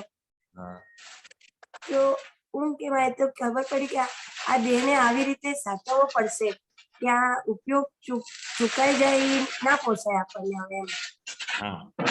એટલે એ દેહને નથી સાચવતા આપણે, એ આપણી જાગૃતિ સાચવવા માટે દેહને સંયમિત રાખીએ છીએ. મન તો બતાવે આપણે ખાઈ લે, આ ભૌતિક વસ્તુ છે, પછી ક્યાં મળશે, મજા આવશે, દિવસ સારો છે. એ જે મનનો ભાગ છે સુખ લઈ લે છે, અને સુખ લેનો વાંધો નથી, પણ જાગૃતિને બાધક થાય છે ને, એટલે એટલા અંશે એને જરાક સાચવવાનું છે. કે દેહ મારું એટલું બધું પંપાળ ખાધું મજા નહીં લેવાનું કે મારું જે મેઇન કમાણી કરવાની છે, આ જન્મ જયંતિમાં ઉપયોગ રાખવાનો છે, વાતાવરણનો લાભ, જાગૃતિ વધે એનો લાભ, ઉલ્લાસ પરિણામનો લાભ લેવાનો છે, એમાં બાધક ના બને એટલે એટલું મન સાચવવાનું છે આપણું. બરાબર. એટલે જાગૃતિ, એટલે એવી રીતે દેહની કિંમત, એટલે આ દેહ જાગૃતિ મળી છે, આત્મ જાગૃતિ, એટલે મારું શેષ જીવન દેહને સાચવવાનું કેટલું હોય, ખાવું પીવું, ઠંડી ગરમી, આ તે બધું, તો કે મારી જાગૃતિને બાધક ના થાય એટલું કરવાનું. એટલું. અને પુરીનાનજી એવું કે હજી અમે એવા સ્ટેજ પર નથી પહોંચ્યા કે અમને જો અશાતા વેદના આવી જશે તો જ્ઞાનમાં નહીં ને શરીરને સુવડાવવામાં, એને સત્સંગમાં પણ પછી એને રસ નહીં, કીર્તન ભક્તિમાં ચલો ભાઈ નથી મજા. એટલે અશાતા વેદનીને છૂટું પડીને જોવામાં હજી કચાશ છે, પુરુષાર્થ નથી. એટલે એને જેટલું બને એટલું શાતામાં એને રાખીને જ્ઞાનમાં આપણે આગળ વધવાનું. એવું નહીં, એટલે એવું ને, એટલે સાચવવાનું કેટલું કે મારે બપોરે દાખલા તરીકે જે આપણે ઓલી કીર્તન ભક્તિ થાય છે ને, તો મારે 4:30 વાગે લાભ લેવો જ છે, તો પછી હું એવી રીતના ખાઉં કે જેથી કરીને ત્યારે મને ઉઠી શકું હું, એટલે મને ઘેન એટલું બધું ના ચડ્યું હોય. એટલે સાચવવાનું એ આસ્પેક્ટ થી છે. બરાબર. પછી તમે શું કીધું બીજું કે અશાતા વેદનીયમાં હજી મારે તન્મયકાર પરિણામ રહે છે, તો થોડુંક રહેશે, એ ધીમે ધીમે આવશે. કે ભાઈ અશાતા હોય ને ત્યારે તો ખાસ કઈક આત્મ સંબંધી પુરુષાર્થ કરવાનો જ. પછી સત્સંગમાં હોય કે આ કીર્તન ભક્તિમાં હોય તો ઓલું અશાતા બહાર જતું રહેશે. ચોટેલું નહીં. હાઈ મજા નથી આવતી એટલે મજા તો ના આવે, પણ મને કઈ તને મજા નથી, હું તો કરીશ. 1-2 વાર એને વિરુદ્ધ પડશો ને પછી એ ભાગ બોલતું બને, પછી અહીંયા આત્મા તો મજા આવી, એટલે પછી મજા નથી એ ભાગ ઉડી જશે. ઓકે. એટલે એ સમજ અને અનુભવથી એ રીતે અશાતા વેદનીયનો ભાગ છે સાચવવાનો. અને બીજું પહેલા તમે કીધું એ જાગૃતિ સાચવવા હેતુથી દેહને સંયમિત. અને નિયમ એવો છે કે તમે આત્મા જાગૃતિ હેતુથી સેક્રિફાઈસ કરો ને, ભાઈ ઓછું ખાધું, આ છોડી દીધું, તો એમાં નુકસાન નહીં થાય. કુદરત એને બેલેન્સ કરી જ આપશે. પણ આપણે શું છે, અનાદિની ટેવ શું છે, ભૌગોલિક સુખમાં સુખનું આરોપણ છે ને, એટલે પહેલા એને સાચવવા જશે. એને ઓલું બોડીનું કમ્ફર્ટ ઝોન કહ્યું કે ભૌગોલિક સુખ સાચવવા જશે. હવે આત્મ જાગૃતિ મળી છે અને એનું ઇમ્પોર્ટન્સ હવે સમજાયું છે આટલા વખતના સત્સંગના પરિચયથી. એટલે એને બી સાચવવું છે, એ બી આપણું સ્ટ્રોંગ થયું છે. એટલે આ બે કોન્ફ્લિક્ટિંગ રિક્વાયરમેન્ટમાં થોડી ટસલ થશે ક્યારેક. એટલે એમાં આપણો આ ભાગ નક્કી રાખવો, ના દેહનું જે થાય આત્મ જાગૃતિ નહીં છોડવાની. બરાબર. એટલે એ દાદા ભગવાને આખી જિંદગી રાખેલું. કોઈ બી સંજોગોમાં એ આત્મા પર આવરણ આવવાના છે, દેહનું ભલે જે થાય. એટલે એ આપણે એક બોધ તરીકે રાખાય, એક શું કહેવાય કે ભાઈ મારે આ હેતુ, આ ધ્યેય સુધી પહોંચવું છે, એક ટાર્ગેટ તરીકે. એ કઈ રાતોરાત ના જાય, એના માટે ટાઈમ લાગશે, કારણ કે ઓલી ભરેલી માન્યતા ફ્રેક્ચર થવી જોઈએ ને બધી. અને અંદર ઉત્પન્ન થાય. શેના માટે આત્મામાં રહેવાનું? તમને કોઈ એવોર્ડ નથી આપવાનું, તમારે સત્સંગ તો કરવાનો નથી, મારે સત્સંગમાં જવાનું, બેસન આવી જવાનું છે, હજી અમારે થોડું ઓલું રે ભાઈ સત્સંગ કરવાનો છે ભાઈ તું જાગૃતિ રાખ. અમારો ધંધો છે એટલે અમારે ધંધાને સાચવવાનો છે. એ મતલબ પંડિત ને ગુરુ હોય તો એ ધંધાને સાચવવા માટે બધું કરે ને જેવું. આ લૂઝ ભાષામાં ગમતની ભાષામાં કહું છું. હા એટલે તમારે પ્રેરણા નું સ્ત્રોત શું છે ભાઈ? શું કામ હું એક મોહનથાળ વધારે ના ખાવું? અને ભાવે તો છે બહુ. મારા જાગૃતિની કિંમત મારે થોડું જાગવું છે. પછી મારે જોકા સામે ફાઇટિંગ કરવું એના કરતા પહેલેથી ઓછું નાખ્યું તો ફાઇટિંગ તો ના કરવું પડે. ગેન ચડે શું નથી, ગેન ચડે શું નથી. એટલે આવી સમજણ, આવો નિશ્ચય અને એના નિશ્ચય કર્યા પછી એનો અનુભવ કે ફાયદો થઈ ગયો યાર, આપણે ઓછું ખાધું. એ જ બુદ્ધિ કે છે નેક્સ્ટ ટાઈમ બી આ જ કરવા જોઈએ. બરાબર. એટલે એ અનુભવથી આપણી પછી આજની માન્યતા, આત્મજાગૃતિ સાચવવામાં દ્રઢતા અને પૂતગલ તરફનું જે બુદ્ધિ ને મન લાવેલા છે એનો ફોર્સ ઘટે અને આજનું આપણું વધે. એ અનુભવથી વધશે. નિશ્ચય તો છે પણ એ નિશ્ચયની સામે અનુભવ બી થાય ને, એના ફાયદો થયો, સારું છે. આપણે ગયા અવતારે શું હતું? આ ખાવા પીને જલસા કરો એમાં સુખ છે. હા, કોઈને ત્યાં લગ્નમાં ગયા તો આપણે આટલું ચાંદલો કર્યો, વસૂલ તો કરી જ લેવાનું હોય છે. હવે એ બધી માન્યતા ઠાસીને ભરેલી છે. અત્યારે નીકળશે એવું બધું, પણ એની સામે આમાં ફાયદો છે, આમાં ફાયદો છે, એટલે ઓલું ઢીલું થતું સ્ટ્રોંગ માન્યતા અને રાઈટ માન્યતા સ્ટ્રોંગ થતી જાય. કરેક્ટ. એટલે આપે જે કીધું ને કે પૂતગલને સુખ આપવામાં પહેલા આપણે પડી જઈએ છીએ, આપણું સુખ સાચવવા માટે. તો એમાં શું થાય કે આપણે 3 કલાક બેસવાનું છે ને, તો પેલા ખાઈ જ લઈએ, નહીં તો 3 કલાક પછી બેસાશે નહીં સત્સંગમાં. એટલે અહીંયા પેલા બેલેન્સ અહીંયા ધ્યાન રાખવામાં આવે છે. જો રિયલી એવું થતું હોય કે 3 કલાક મને આત્મા માટે જો સાથ આપતો હોય તો પૂતગલને થોડું આપી દેવાય એટલું કે 3 કલાક માટે મને હેલ્પ કરતું હોય તો. આત્મીય હેતુ માટે હેલ્પ કરતું હોય તો પૂતગલને થોડી છૂટછાટ અપાય. એવું કઈ એના પર જોર જુલમ કરવાનું નથી. પૂતગલ એક સાધન જ છે ને ભાઈ.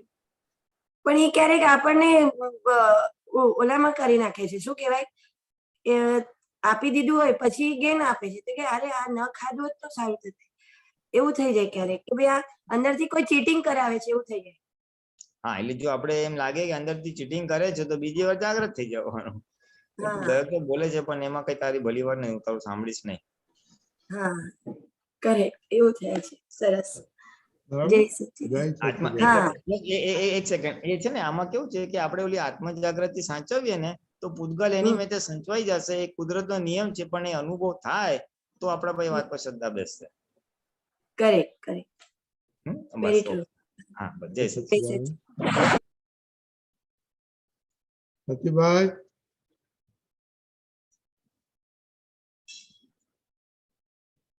આનંદ ભોલેનાથજી, જય સચિદાનંદ. સતીનાથ દાદા, જય સચિદાનંદ. જય સચ્ચાનંદ. પ્રશ્ન એ છે કે આપણે પ્રાતઃવિધિમાં શબ્દ છે કેવળ જ્ઞાન, કેવળ દર્શન અને કેવળ ચારિત્ર. તો આ જ્ઞાન, દર્શન અને ચારિત્ર એનું સમજૂતી આપો, એના ઉપર થોડો પ્રકાશ પાડો. એટલે ઓલું પ્રાતઃવિધિમાં દાદા ભગવાનના વિતરાગ વિજ્ઞાનનું એની વાત કરો છો? હા, દાદા ભગવાનનું વિતરાગ વિજ્ઞાન યથાર્થતાએ કરીને સંપૂર્ણ સર્વાંગપણે કેવળ જ્ઞાન, કેવળ દર્શન ને કેવળ ચારિત્રમાં પરિણમન હો. હા, આમાં આપણી ભાવના છે કે ભાઈ આજે મને જ્ઞાન મળ્યું છે, આત્મજ્ઞાન મળ્યું છે ને, એટલે એ આપણું દર્શન તો ખુલ્લું થયું, સાચું દર્શન. ખરેખર હું શુદ્ધાત્મા છું. પછી હું શુદ્ધાત્મા છું એનો થોડો અનુભવ બી થયો, એટલે એ જ્ઞાન બી અંશ જ્ઞાન ખુલ્લું થયું. અનુભવ રૂપે આવ્યું. હા, અનુભવ રૂપે આવ્યું. અને દર્શન જે છે, મારું દર્શન જે છે એ રિલેટિવ થી હું મિલન છું અને રિયલ શુદ્ધાત્મા છું, એ મારું દર્શન છે. એ આટલું બધું બોલવાનું નથી. દર્શન એટલે હું શુદ્ધાત્મા છું એ સાચી સમજણ, બસ. બરાબર છે. ઓકે. હા, સમ્યક દર્શન કે સાચી સમજણ શું છે કે હું શુદ્ધાત્મા છું. પેલા અવળી સમજણ હતી, હું મિલન છું. હા, બરાબર. એટલે મને સમજાઈ ગયું, અનુભવ પૂર્વક સમજાઈ ગયું, મેં જ્ઞાન લીધું એટલે. બરાબર છે ને? એટલે એ શરૂઆત થઈ ગઈ છે. હા, એટલે એ દર્શન થયું. બરાબર છે. દર્શન અને અનુભવ થયો એટલે જ્ઞાન. અનુભવ એટલે જ્ઞાન, બરાબર છે, બરાબર. હા, કંઈક તો એ- છે દાદા કે ને કંઈક હા. છે એટલે દર્શન અને આ ગાય છે એટલે જ્ઞાન એમ. બરાબર, Exact ખબર બરાબર. પડે. એટલે હવે હું આત્મા છું એ છે, પણ એક્ઝેક્ટલી હા. આત્મા એટલે આવો એમ અનુભવ પૂર્વક ટેસ્ટ કર્યો કે આ જ્ઞાન છે, આ સુખ છે એમ કરીને. બરાબર, ડેફિનેટલી. એટલે અનુભવ પૂર્વક નું જ્ઞાન કહેવાય અને એ સમજના લેવલ પર દર્શન કહેવાય. એટલે સમ્યક દર્શન ને સમ્યક જ્ઞાન ખુલ્લું થયું આપણું બરાબર, બરાબર. અંશ રૂપે. અંશ રૂપે. હા. હા, અને અને થોડું ચારિત્ર. થોડું જ્ઞાતા દ્રષ્ટા રહેવાય છે ને આપણે, એટલે હા, એ હા. ચારિત્ર કહેવાય. બરાબર છે. જે આત્મચારિત્ર આપણું કોને કહેવાય? જ્ઞાતા દ્રષ્ટા રહે એને આત્મચરિત્ર કહેવાય. બરાબર છે. તો ઉપયોગમાં રહેવાય છે જ્ઞાતા દ્રષ્ટા પણ આપણું જે છે એ જ ચારિત્ર. હા, એ આત્મચારિત્ર છે. વેરી એ ગુડ, આત્મચારિત્ર બરાબર. છે. હવે આ બિગનિંગ થઈ ગઈ, શરૂઆત થઈ ગઈ. બરાબર. હવે આપણે શું પ્રાર્થના કરીએ છીએ એમાં કે આ દાદા ભગવાનનું જે આખું વિતરાગ વિજ્ઞાન છે ને એ હા. સંપૂર્ણપણે મને એટલે ટોટલી સમજાઈ જાય, સર્વાંગપણે એટલે બધા વ્યૂ પોઈન્ટ થી સમજાઈ જાય મને. બરાબર ને? હા. અને એટલે કેટલું કે કે એ કેવળ જ્ઞાનમાં પરિણામ પામે, કેવળ દર્શનમાં પરિણામ પામે અને કેવળ ચારિત્રમાં પરિણામ પામે. કેવળ એટલે એ આત્મા આખો સંપૂર્ણ અનાવરણ થઈ જવો, એ સિવાય કઈ જ નહીં. Totally absolute. એબ્સોલ્યુટ. એબ્સોલ્યુટ એટલે ચારિત્રના સંદર્ભમાં તો હું થોડું તમને સાહેબ તમે મને વધારે કહો તો ચારિત્ર એટલે હું મારો એટીટ્યુડ છે કે કોઈ ગેસ્ટ આવે છે તો ગમો અણગમો થયા કરે છે, તો કોઈ એવી જગ્યાએ રહેવાનું થાય તો એડજસ્ટમેન્ટ નથી લેવાતું, એ પણ ચારિત્ર થયું એક પ્રકારનું? ના ના ના ના ના. હા. એ તો વ્યવહાર ચારિત્ર બી નથી. વ્યવહાર ચારિત્રમાં કે આ ચારિત્રનો ચોખ્ખો છે એટલે અણગની લક્ષ્મી અણગના વિષય નથી ભોગવતો, એને આપણે વ્યવહારમાં ચારિત્રનો ચોખ્ખો કહે. વ્યવહારમાં સામાન્ય વ્યવહારમાં બોલે આ ચારિત્રનું સારું છે ભાઈ. બરાબર. મેન ઓફ કેરેક્ટર જેને કહે ને એવી રીતે હા. કે ભાઈ ચોરી નહીં કરે, અનીતિ નહીં કરે, કઈ બધું વિશ્વાસ. હા, બરાબર. એ જુદું. અને આ જે વિતરાગોની ભાષાનું જે ચારિત્ર છે એ આત્મચારિત્રને લાગુ પડે છે. ફરી વાર એ શબ્દ ના સંભળાયો. આત્મચારિત્રને લાગુ પડે છે. આત્મચારિત્ર, બરાબર. હા, વિતરાગોનું જે ચારિત્ર છે આત્મચારિત્રને લાગુ પડે છે. હા. દાદાએ શું કીધું કે આ જે જેટલા શબ્દો બોલ્યા છે, સમ્યક જ્ઞાન, સમ્યક દર્શન, સમ્યક ચારિત્ર, એ ઇનવિઝિબલ છે. એ કઈ નહીં, એ આત્માને લાગુ. બહારની માન્યતા જુદી છે, સારું વ્યવહાર ને ચારિત્ર કે છે. હા, બરાબર, બરાબર છે. અંદરની વાત છે, આંતરિક ભૂમિકા. હા, એટલે વિતરાગોની ડેફિનેશનમાં એ આંતરિક છે, એ દ્રશ્યમાન નથી. ઓહો, જબરજસ્ત વાત કરી સાહેબ. બરાબર, વેરી ગુડ. એટલે આત્મચારિત્ર એટલે જોવું, જાણવું, જ્ઞાતા દ્રષ્ટા, એનું નામ જ આત્મચારિત્ર.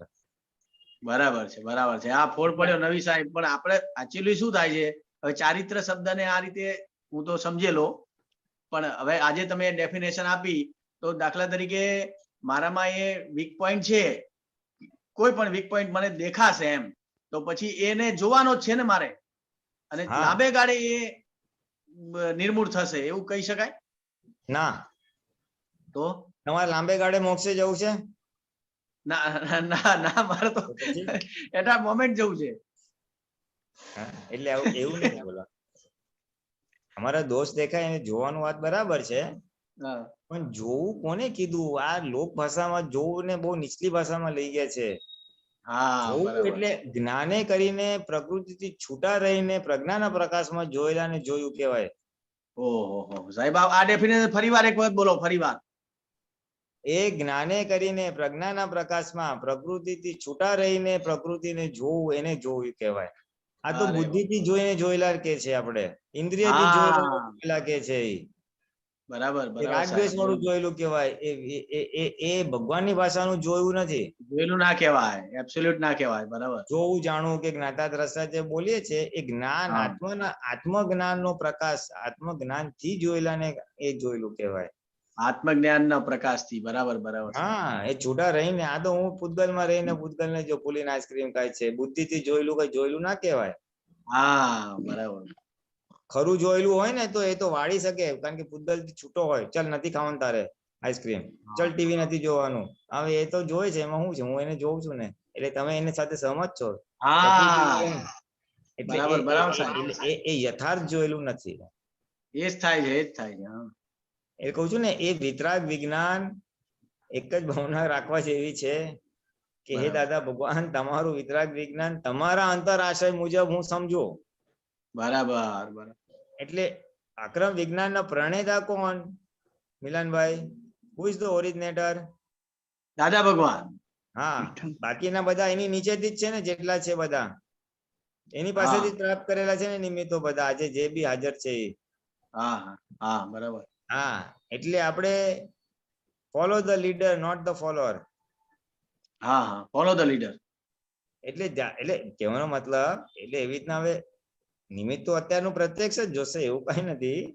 પણ ના, એ તો સમજાય સાહેબ કે દાદા ભગવાન તમારા અંતર આશય મુજબ હું સમજુ વિજ્ઞાન.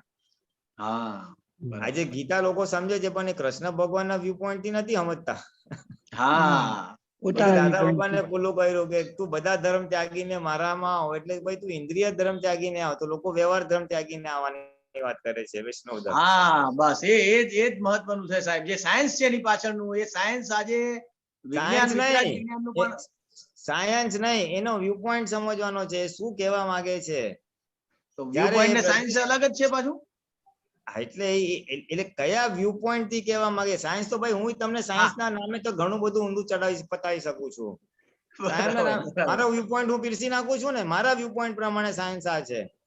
હા, મારે તો મારા એ તમે જે કહ્યું જોવા જાણવાનું, એ મારા વ્યૂ પોઈન્ટ થી, મિલન ના વ્યૂ પોઈન્ટ થી જ હોય. આ તો હું જોઈ રહ્યો છું, મારે જોવાનું ચાલુ થઈ ગયું. એને બી હું સાયન્સમાં કપાઈ દઉં. સાયન્સ નહીં, એ કયા વ્યૂ પોઈન્ટ થી બોલેલા છે. હા, યથાર્થ સાહેબ. તો હવે આ જે બાબત તમે કરી સાહેબ, બહુ માઇન્યુટલી એના ઉપર હું વાત કરું તો, હવે આવું તમે જે કહ્યું મને કે ભાઈ હું ટીવી જોતો હોય કે હું કઈક કોઈ જગ્યાએ મારી કોઈક એવી ઇન્દ્રિયનું પેલું થઈ ગયું હોય, તો એ વખતે હું બસ હું જોઉં છું, જાણ્યું, બસ એટલું જ થાય. તો એબ્સોલ્યુટલી મારે જવું છે અંદર સૂક્ષ્મમાં, અને એબ્સોલ્યુટલી દાદાનું જે છે એ જ લાવવા માટે મારે માત્ર આજ કૃપા દ્રષ્ટિ જ આવે દાદાની, એ જ કરવાનું છે ને સાહેબ. આમ તો અલ્ટિમેટલી શું કરવું કે તમારું વિજ્ઞાન જે છે એ તમારા અંતર આશય મુજબ હું સમજુ. બરાબર. તમે જયારે જ્ઞાતા દ્રષ્ટા બોલ્યા તો તમે એ શું કહેવા માંગતા હતા? તમારો જ્ઞાતા દ્રષ્ટાનો કહેવાનો ભાવાર્થ શું હતો? એ તમારા વ્યૂ પોઈન્ટ થી હું સમજુ, એવી ખાલી ભાવના જ રાખવાની છે. બરાબર સાહેબ, બરાબર. તમારું આખું વિજ્ઞાન તમારા વ્યૂ પોઈન્ટ થી સમજુ, તમારા અંતર આશય થી હું સમજુ, એવી કૃપા કરો. બસ ખાલી એટલી જ ભાવના કરવાની છે. એટલે તમે કોઈ બી વ્યક્તિ પાસેથી ગમે તે વ્યૂ પોઈન્ટ થી સાંભળશો ને, તો અલ્ટિમેટલી સેન્ટરમાં ઓલું પકડાઈ જ જશે. કન્ફ્યુઝ નહીં થાવ. એક જણ આમ બોલે છે, એક જણ આમ બોલે છે, પઝલ ઊભું નહીં થાય. વેરી ગુડ સાહેબ. બહુ દાદા જબરદસ્ત વાત ભગવાનના કરી વ્યૂ પોઈન્ટ થી તમે વાત સમજો છો ને, હી ઇઝ ધ ઓરિજિનેટર. એટલે એમના જ વ્યૂ પોઈન્ટ થી ચાલવાનું છે આપણે. એમને તો કૃષ્ણ ભગવાન શું કહેવા માંગતા હતા ને મોહમ્મદ પૈગંબર શું કહેવા માંગતા, બધા વ્યૂ પોઈન્ટ એમના પરફેક્ટ ખુલ્લા કર્યા છે. પરફેક્ટ થયેલા છે, પરફેક્ટ. એ તો આ લપકામણ જે કીર્તન, અરે લપકામણ જન્મ જયંતિ ઉજવાઈ સાહેબ, અને એમાં નિમેશાનંદજી એક પ્રસંગનું વર્ણન કર્યું. પેલા શિશુપાલને જે કહ્યું કૃષ્ણને સામે કે 100 એમના અવગુણ કયા, એટલે વાસ્તવમાં એની નસ જે છે એ ફાટી ગઈ. એમ એટલું ઉગ્ર થઈને બોલ્યો ત્યારે. વાસ્તવમાં કૃષ્ણનું તો સુદર્શન જ હતું, એ શુદ્ધાત્મા તરીકે જ. તો આખું ફોડ પડ્યો સાહેબ. આ તો બધું આ ચક્ર છોડ્યું, નાન તેન બધું, કેટલી બધી આ કઈ માન્યતાઓ આપણી એમાં દબાયેલી છે સાહેબ. એટલે આવ્યું ને કે કૃષ્ણ ભગવાન રિયલી શું કહેવા માંગતા હતા, એ હું સમજુ તો મારું. એ તો ત્યારે ખબર પડી સાહેબ. એવી રીતે દાદા ભગવાન શું કહેવા માંગે છે એના વ્યૂ પોઈન્ટ થી હું સમજુ, એવી ભાવના રાખવાની છે. બસ બાકીનું કામ કુદરત કરશે. તમે આટલી ભાવના રાખશો, બાકીનું કામ કુદરત કરશે, દાદા કરશે, જે બી છે.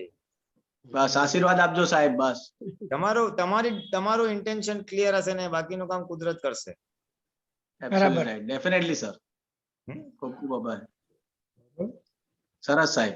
આભાર. જય સચ્ચિદાનંદ. હવે આપણો ટાઈમ થઈ ગયો છે, તો કોઈ શ્રીમંત બોલાવો, મેનેજભાઈ અને શાંતિભાઈ, બધા શ્રીમંત ફોલો કરજો. ઓકે. નમો વિતરાગાય, નમો વિતરાગાય, નમો અરિહંતાણમ, નમો અરિહંતાણમ, નમો સિદ્ધાણમ, નમો સિદ્ધાણમ, નમો આયરિયાણમ, નમો આયરિયાણમ, नमो वज्रायाणम नमो वज्रायाणम नमो लोये सव साहुणम नमो लोये सव साहुणम ऐसो पंचन मुक्कारो ऐसो पंचन मुक्कारो सौवपावपनासनो सवपावपनासनो मंगलाणं च सवेसिं मंगलानं च सर्वेसिं परमं हवै मंगलम परमं हवै मंगलम। ओम नमो भगवते वासुदेवाय ओम नमो भगवते वासुदेवाय ओम नमः शिवाय ओम नमः शिवाय।